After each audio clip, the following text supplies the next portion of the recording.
सक्रिय वरिष्ठ नेता हैं और चुनाव जो है नज़दीक आ गया, इस पर आपका क्या कहना है?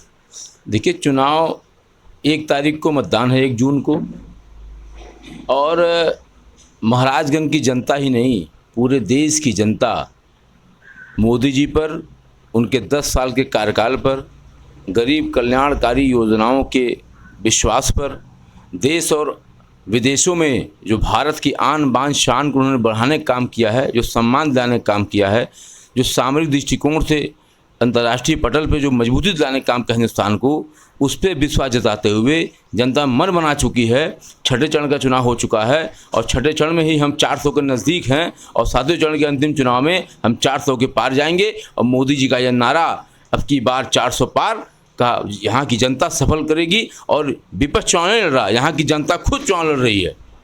अच्छा, यहाँ के पूर्व विधायक जो रहे माननीय अमन मणि त्रिपाठी जी का ये आरोप है कि जब पंकज चौधरी जी जो है केंद्रीय वित्त मंत्री थे तो उसमें जो है गिट्टी मंडी के ऊपर उन्होंने कोई अभी तक कोई जो है एक्शन नहीं लिया, ना तो कोई उन्होंने नेपाल सरकार से बात किया। इस पर आपका क्या कहना है? अरे सर, आप भी जानते हैं इन बहरूपियों को, हिंदुस्तान का प्रदेश से कोई ऐसा दल बचा है जिसमें न गए हों। इनके भ्रष्टाचार को छिपाने के लिए हर सत्ता में, हर सरकार में ये लोग ललायित रहते हैं घुसने का, जूता पैर पकड़कर।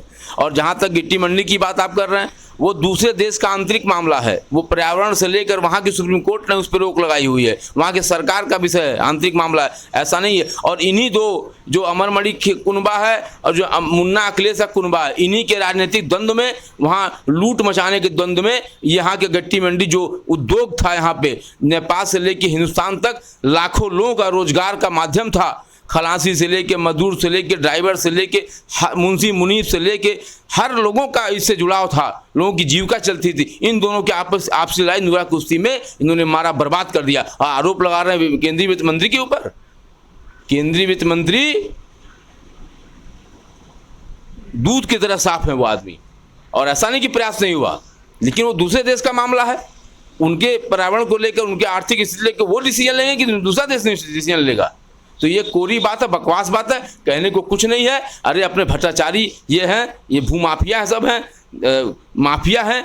इनकी कारिस्तानी करतूत को पूरे जनता जानती है। अच्छा, ये बताइए कि ये सारे प्रत्याशी जो है, विरोधी प्रत्याशी, घोर विरोधी प्रत्याशी, आज जो है आपस में एकजुट होकर के पंकज चौधरी को हराना चाहते हैं, इस पर आपका क्या कहना है? अरे भैया, ये बताइए,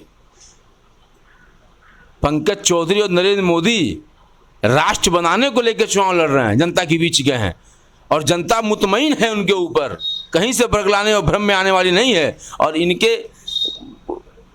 एकजुट होने से कोई फर्क नहीं पड़ता। जब इनका गठबंधन एकजुट नहीं है, पंजाब में आप जो अलग चुनाव लड़ रही है, दिल्ली में साथ हैं, बंगाल में देख लीजिए स्थिति क्या है। तो ऐसा कुछ नहीं है। ये सारे भ्रष्टाचारियों का जो हिंदुस्तान को विभिन्न माध्यमों से लूटने का काम किए हैं, अपनी लूट को बचाने का, जेल जाने के डर से ये लोग इकट्ठा हुए हैं और सोचते हैं कि राजनीति के पर्दे के पीछे हम छिप जाएंगे। ऐसा कुछ नहीं है। हर चेहरे को मोदी जी बेनकाब करेंगे, योगी जी बेनकाब करेंगे, और जिसकी जो करतूत होगी उस हिसाब से उनको न्याय कानून के मुताबिक उनको सजा मिलेगी और इनके ठगबंधन से कोई फर्क पड़ने वाला नहीं है। इस बार नरेंद्र मोदी तीसरी बार देश की बागडोर संभालने वाले, इसमें कहीं कोई संदेह नहीं है। और पंकज चौधरी 7वीं बार महाराजगंज की धरती से जनता इनको चुनाव जिताने के लिए मन बना बैठी है, बस 1 तारीख का इंतजार कर रही है। इस बार पंकज चौधरी 7वीं बार और बीजेपी 400 बार का नारा के साथ हम लोग एकदम विश्वास में है, जनता हमारे साथ है। आज हमारे साथ जितेंद्र जायसवाल जी यहाँ हमारे साथ वार्ता में बैठे हुए हैं। इनका ये कहना है कि नौतनवा की गिट्टी मंडी के ऊपर जो आरोप माननीय अमन मणि त्रिपाठी जी लगा रहे हैं केंद्रीय मंत्री जी के ऊपर, वो एकदम सरासर निराधार है और इन्हीं दोनों नेताओं के चक्कर में जो है ये मंडी चली गई, जिससे काफ़ी जो है गरीबों का नुकसान हुआ। मनोज कुमार त्रिपाठी, हर्षोदय टाइम्स, महाराजगंज, नौतनवा।